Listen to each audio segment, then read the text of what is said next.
Rad bi posebej nagovoril študente in študentke.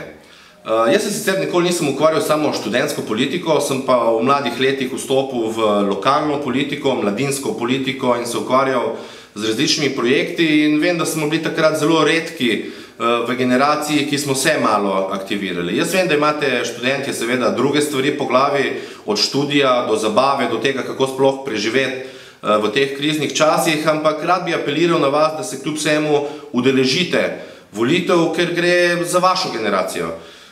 Jaz imam zelo rad starejši ljudi, zelo rad poslušam nasvete izkušenih ljudi, ampak mislim, da je čas, da na teren stopi moja generacija. Jaz mislim, da je čas, da operativne, aktivne funkcije prevzamejo ljudje mojih let, tudi zaradi tega, ker bomo znali dosti lažje odpirati vrata vam, tako med študijem, kot tudi po študiju.